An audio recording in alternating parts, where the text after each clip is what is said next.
Bwoko bw'Imana, reka dushimire Imana yacu iduhaye kongera kubaho muri uyu munsi, aho ibonye ko bikwiriye ikadutiza guhumeka. Iyo Mana nziza idukunda cyane ntihabwe icyubahiro. Nanone tuyishimire ko yemeye ko mu gihe gisa n'iki ngiki icisha amagambo yayo yandikishije mu mpapuro zera mu bagaragu bayo, kuko yabikoze no mu bihe byashize iyacisha mu ntumwa n'abahanuzi, kugira ngo muri iki gihe habashe kuboneka igihumuriza imitima ya benshi itenebutse itagira ibyiringiro, muri iyi si y'ingorane itabasha kubonerwamo ibisubizo byuzuye, abantu benshi bahangayitse. Nayo mpamvu nkurarika muri uyu mwanya ngo amagambo nk'aya abe ayo guhumuriza umutima wawe no kukwibutsa ko mu ijuru hari Imana idukunda cyane, itwifuriza kubaho neza nubwo turi mu isi ibibazo, kuko hari amasezerano yagiye itanga kandi ayo masezerano akaba ari ay'ukuri ku bayizera.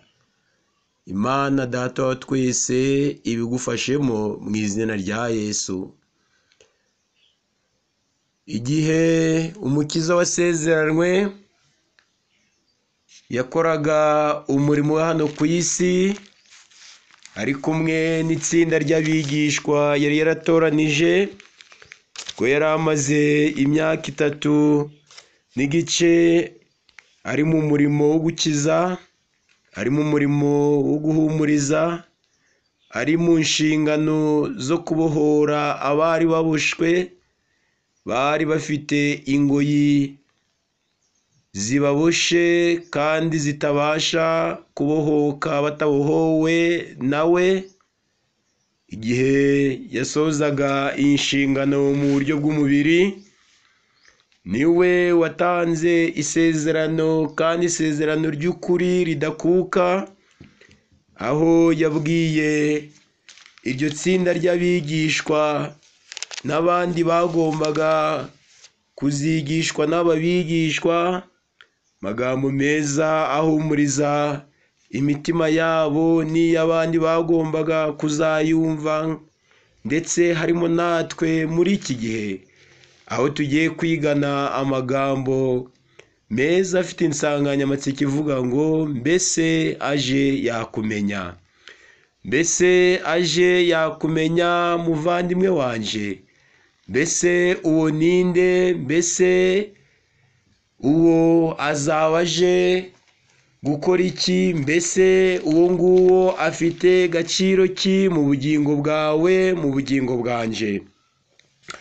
Ndagira ngo duhurire mu gitabo cya Bibiliya, mu butumwa bwiza uko bwanditswe na Yohana muri iki gice cya 16, aho tubasha gusoma kuri uyu murongo wa 27, murongo wa 27, aho Yesu yagaragarije iri tsinda ry'abigishwa ndetse n'abandi bari bamuteze amatwi, aribwira ati kuko Data nawe abakunda ubwe, kuko mwankunze mukizera yuko navuye ku Mana. Murongo wa 28, Data uyu nguyu wavugwaga ni Data utubeshejeho, ni Data udukunda cyane, ni Data wemeye ko uyu munsi tuba tugihumeka. Navuye kuri Data, ni ku murongo wa 28 uvuga nza mu isi, kandi sindayivamo nsubire kuri Data. Imana yacu yahabwa icyubahiro.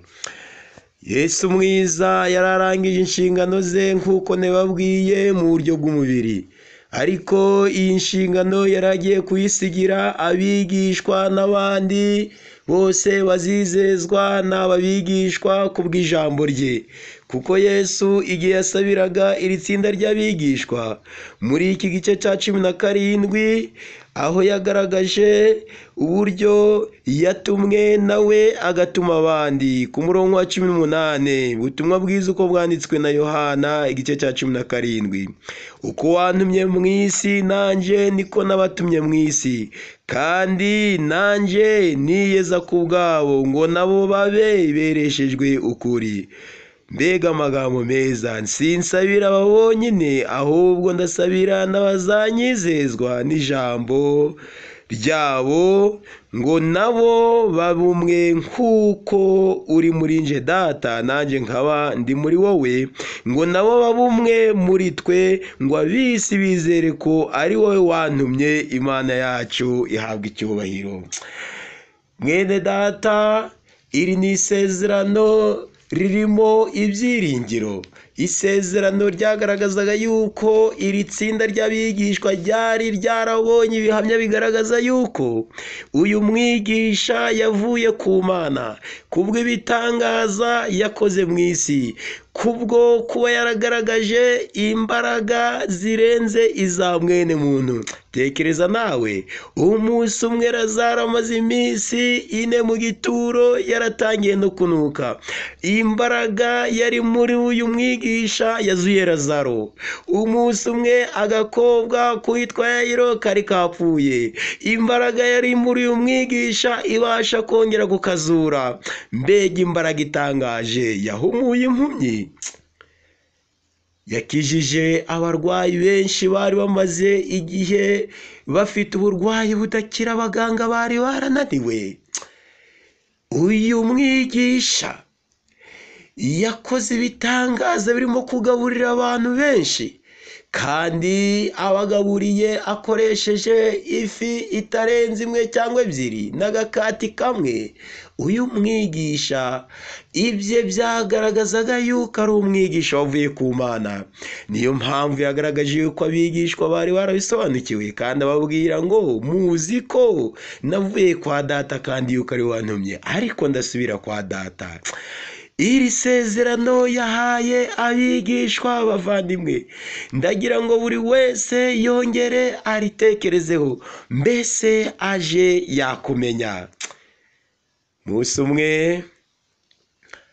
musore yakundanye n'umwana w'umukobwa, baba inshuti kandi bahana isezerano yuko bazabana, kandi bakaba mu rugo rumwe, bakabana mu nzu imwe.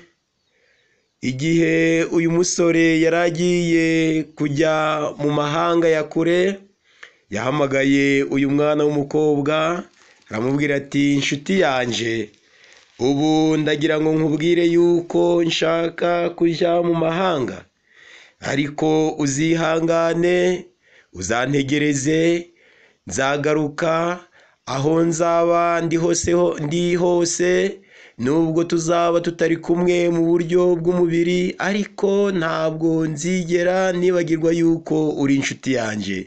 Nzahora nkuzirikana igihe cyose, kandi nzagaruka, kandi ningaruka tuzabana. Iyi nshuti isezera k'uyu mukobwa iragenda. Imaze kugenda, nuko uyu mwana w'umukobwa arasigara. Igihe kiba kirekire uyu musore akiri mu mahanga. Igihe uyu mukobwa yabanaga n'abandi bagerageza kumubwira ati, ariko inshuti yawe ko yatinze izagaruka ryari? Uyu mwana w'umukobwa ati, nzi yuko azagaruka naho yatinda. Izi nshuti z'uyu mukobwa ziramubwira ziti, rero kuko bigaragara yuko amaze igihe kirekire kandi ukaba utazi ibye, birashoboka ko iyo yagiye mu mahanga ashobora kuzabonayo indi nshuti, ashobora kuzabonayo undi mukunzi, kandi naramuka abonye undi mukunzi, weho azaba atagikukunda, azaba atakikwitayeho, amasezerano mwagiranye ntabwo azubahirizwa, ahubwo wazabana nawe n'uwo nguwo azaba yarabonye mu mahanga. Ndagira ngo utekereze neza muvandimwe, mbese aje yakumenya.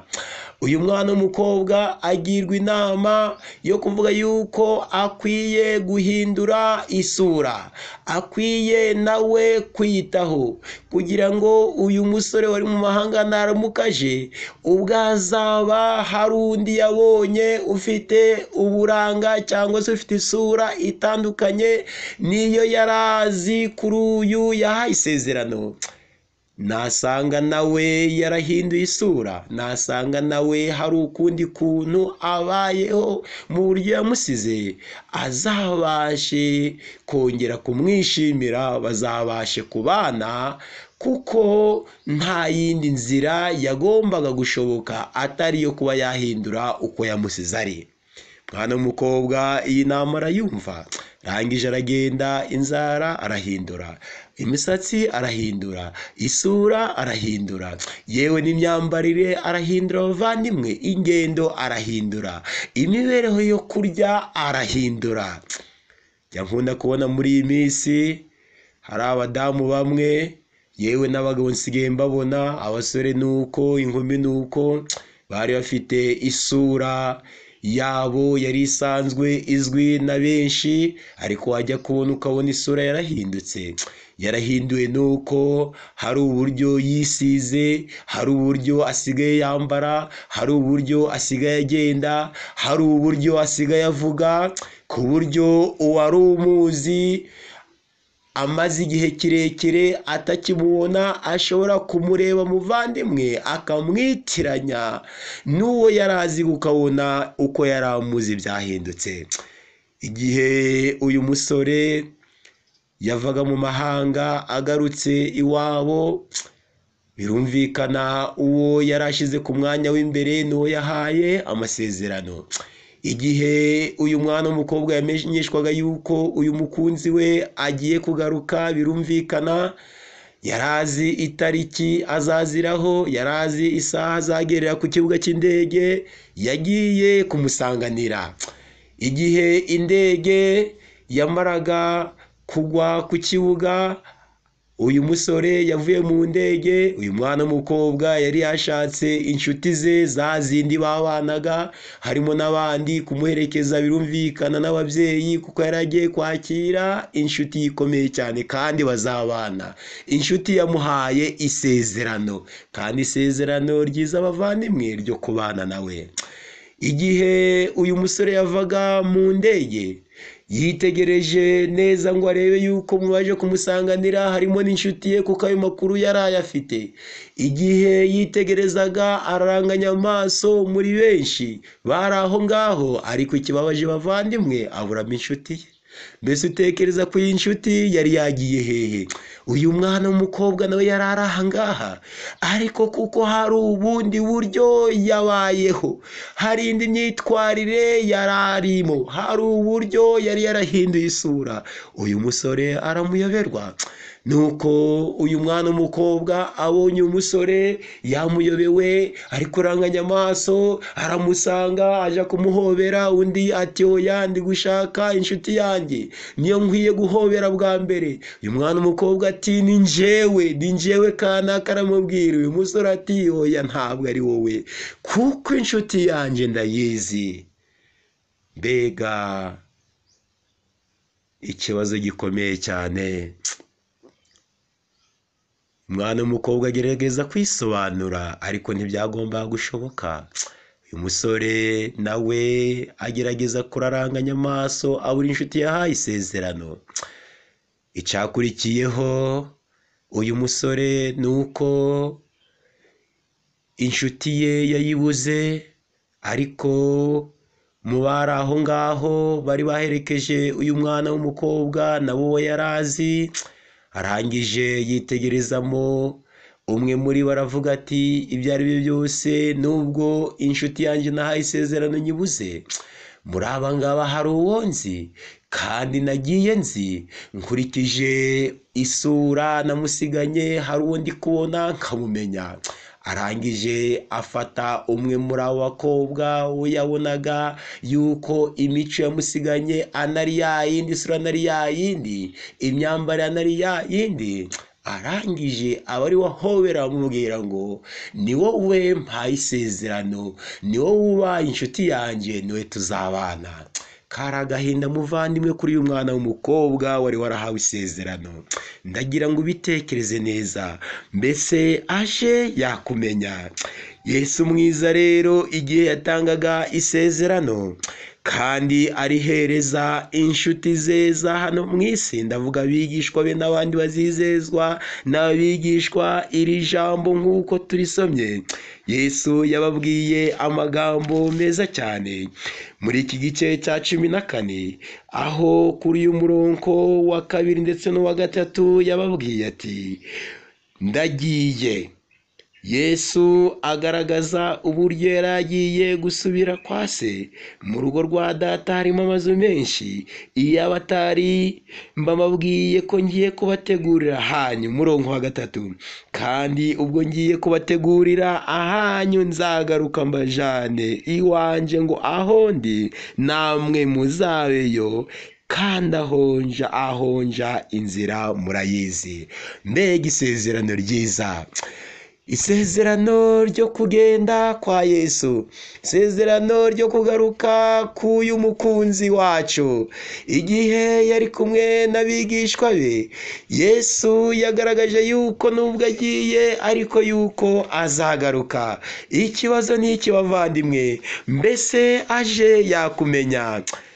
Mwanditsi witwa Ellen White mu gitabo cyitwa Uwifuzwa ibihe byose, muri iki cigwa cya 87 ku rupapuro rwa 565, igihe cyari kigeze ubwo Kristo yagombaga gusubira ku ntebe y'ubwami ya se nk'umuneshi wavuye mu ijuru. Yaragiye gutahana mu bikari byo mu ijuru iminyago yo kunesha. Mbere y'urupfu rwe yabwiye se ati narangije umurimo wampaye gukora.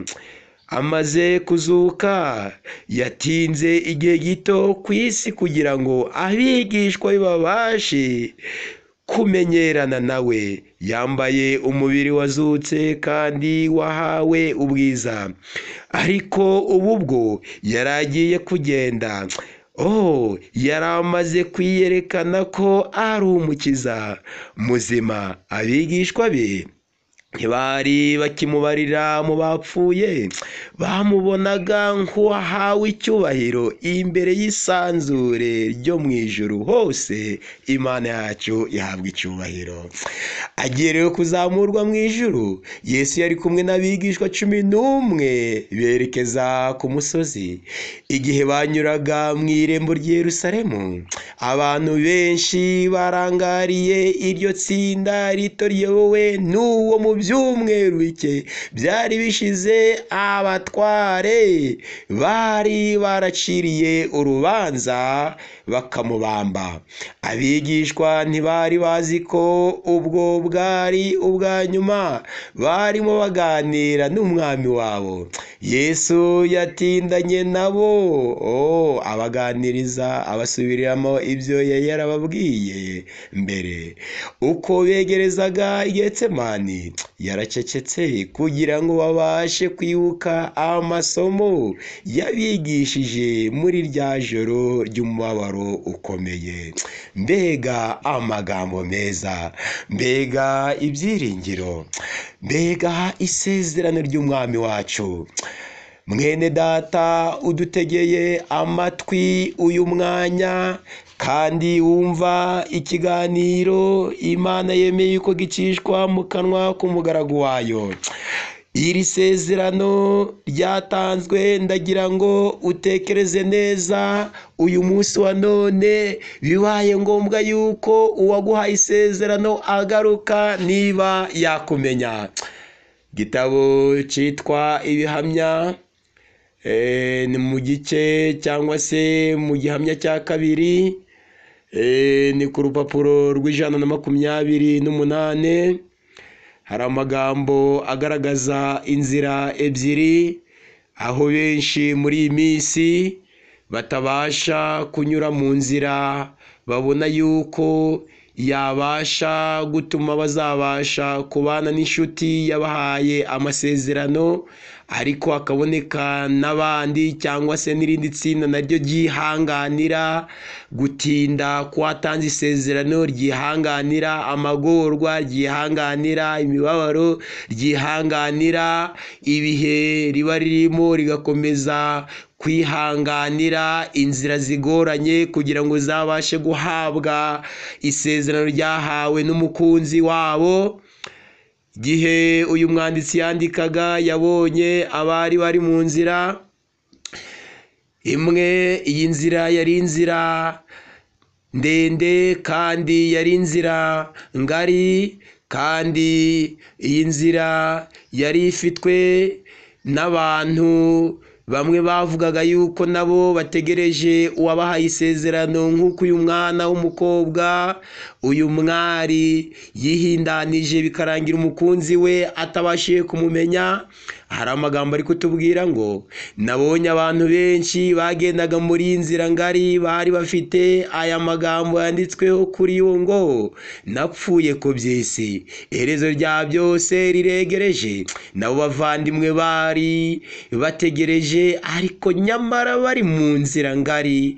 Iyi nzira barayigendanyemo no kwihindanya, no guhindura amasura yabo, no kurya uko bashatse, no kunywa uko babonye, no kwambara uko babonye, ariko nabo bavuga yuko bategereje. Kandi ku magambo yavaga muri bo yavugaga yuko iherezo rya byose ryegereje, ndetse namwe mwitegure. Basaga n'abandi batagira umumaro bari babazengurutse, uretse igicucu cy'umubabaro nabonye mu maso habo. Ibiganiro byabo byari bimeze nk'iby'abatagira icyo bitaho kandi bidamarariye. Abantu badatekereza bari babazengurutse, ariko rimwe na rimwe bashoboraga gutunga intoki ku nyuguti zari zanditswe ku mpera yabo, zari zanditswe ku myenda yabo, banyuzwe bazereka abandi, babahagurukira nabo kugira ngo bagaragaze yuko ibyo bavuga bitandukanye n'imibereho yabo. Izo nyuguti zari zifite ubusobanuro, zari zanditswe ku myenda yabo. Bari mu nzira ngari, ariko bakavuga ko bari mu mubare w'abagendera mu nzira ifunganye, kandi ababikikije bashoboraga kuvuga bati nta tandukaniro riri hagati yacu, tumeze kimwe, twambara kimwe, tuvuga kimwe, kandi tugakora kimwe. Murumva abavandimwe?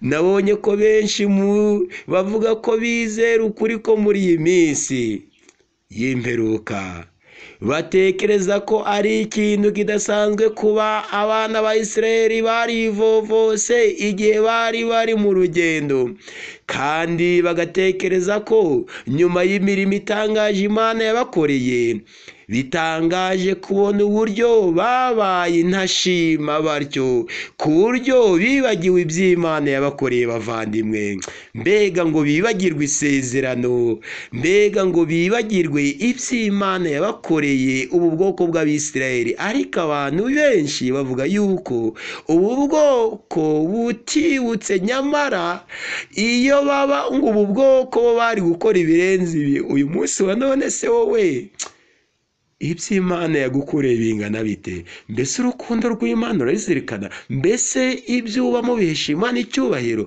Marayika yaravuze ati mwakoze ibi bikabije kubarusha.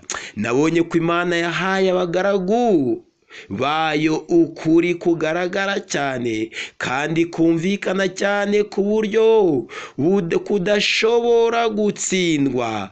aho baja hose baba bafite intsinzi zidashidikanywaho. Abanzi babo ntibashobora kugamburuza ukuri kwemeza imitima. Umucyo watanzwe mu buryo bugaragara cyane ku buryo abagaragu b'Imana bashobora guhagarara aho ariho hose maze bakareka ukuri kumvikana kandi kuzuzanya kugatsinda. Uyu mugisha ukomeye ntiwigeze uhabwa agaciro. Ndagira ngo wumve neza muvandimwe, Imana yagukoreye no kuba yaguhaye amahirwe yo kuramuka muri uyu munsi, mbese wabihaye agaciro cyangwa wumvise yuko kuramuka ari nk'ibindi bisanzwe byose? Oya muvandimwe, ntabwo ari bisanzwe, kuko hari benshi muri uyu munsi batariho kandi bari bakurusha ubushobozi, bari bakurusha kumenyekana, bari bakurusha igihagararo, bakurusha ubutunzi, bari bafite n'imigambi nk'iyo nawe ufite, ariko ntabwo uyu munsi wa none bariho barahacecekerwa. None se umugisha wo kuba uriho uri kuwuzirikana?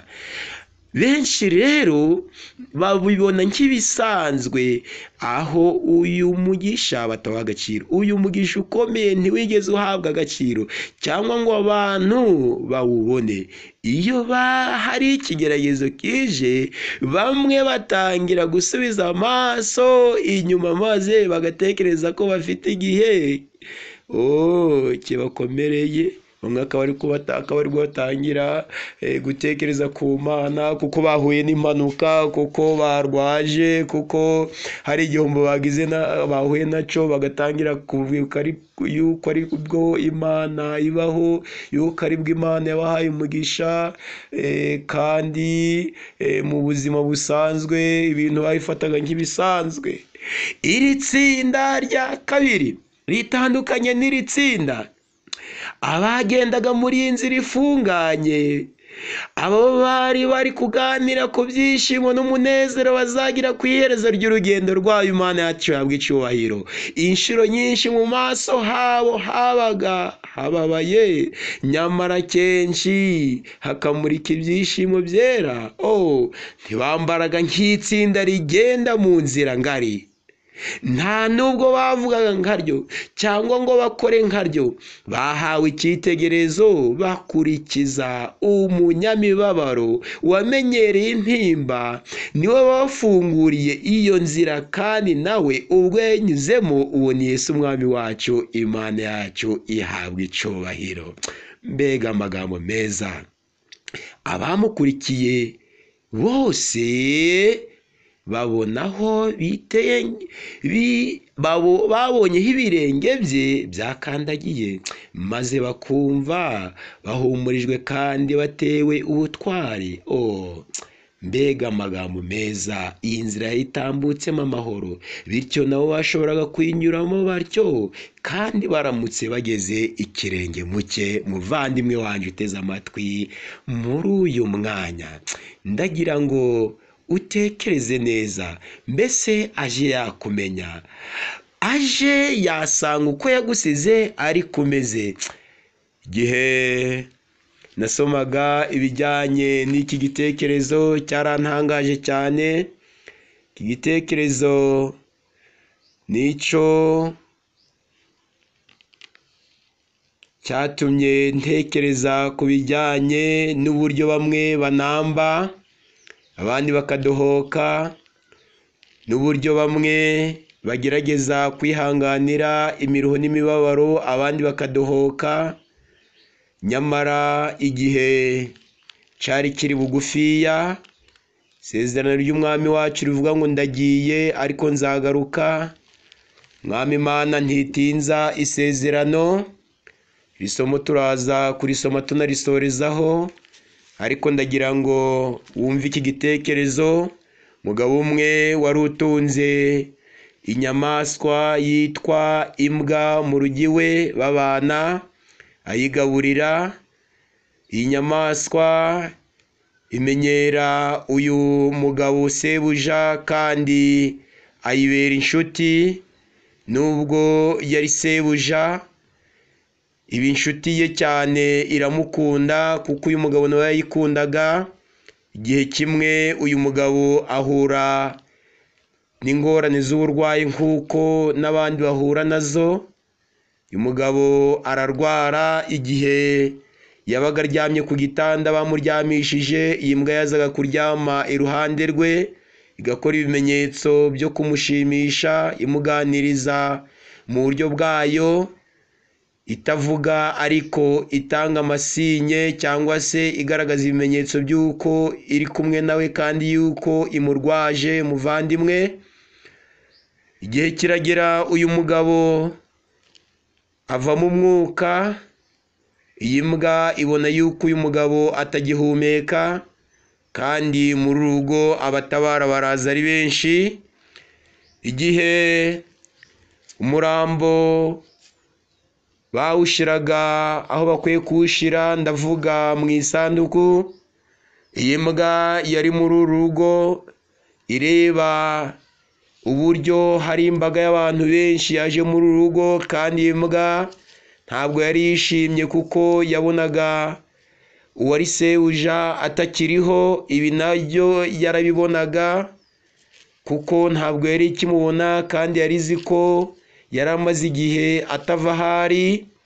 Igihe rero uyu murambo bawerekezaga ku gituro aho bari bagiye kuwushingura, iyi mbwa igihe abantu berekezaga kuri iki gituro nayo yarabakurikiye.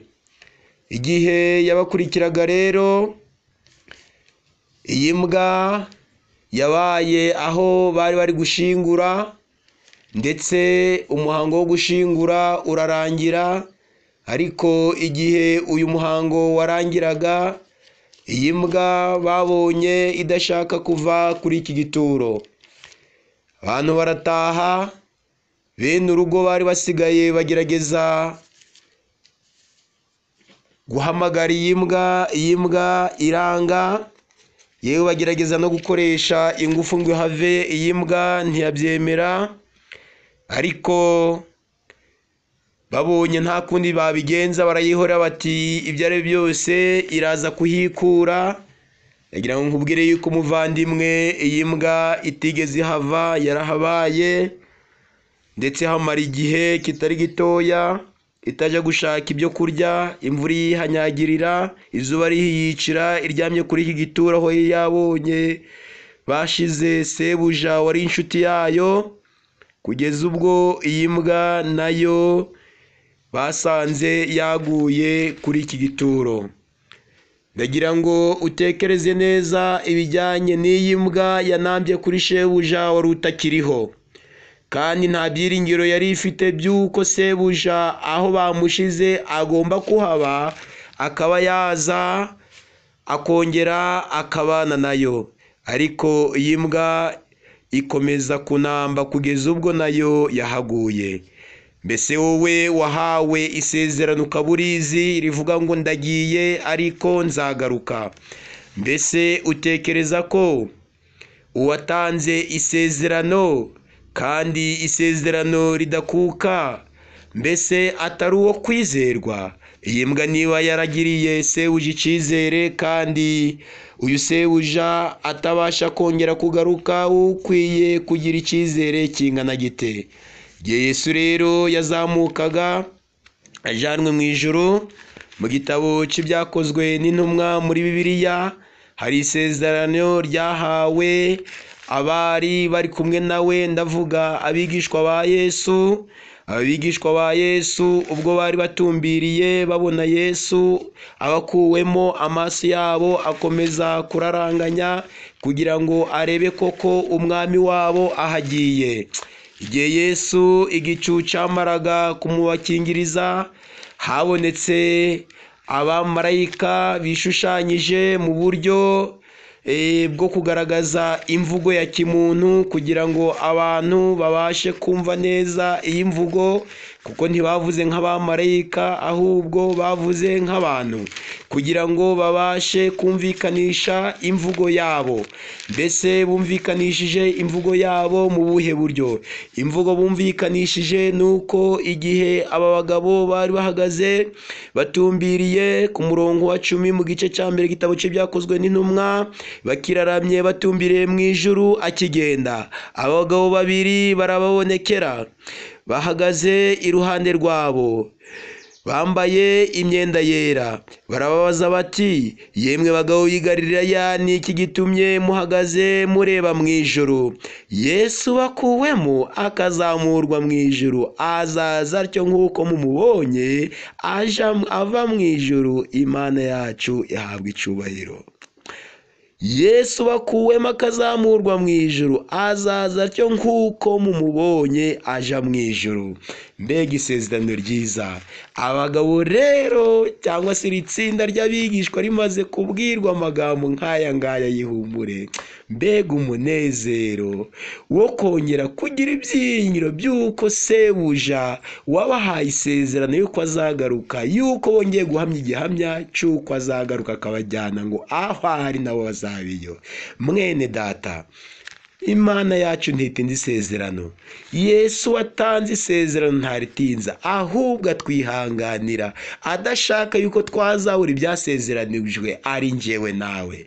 Reka ngusabire kugira ngo uyu munsi wumva iri jambo, ntazi uwuriwe, ntazi icyo ukora, ntazi uruhande uherereyemo, iri sezerano umwami wacu yatanze ryongereye ibiryawe. Uvugurura amasezerano, imyitwarire yawe uyihindura uyu munsi, wongere ugire imico ikwiye abazasanganira iyi nshuti, uyu mukunzi watanze isezerano, kugira ngo naza azakumenye ntazakuyoberwe, kandi nawe uzabashe guhoberana nawe uhabwe ibyasezeranijwe. Nibyo nkwifuriza kandi nanjye nifuriza mu izina rya Yesu umwami wacu, amena. Urakoze data kubw'aya magambo meza y'ubugingo, uduhe kongera kwibuka amasezerano watanze, kuko uri Imana itabesha.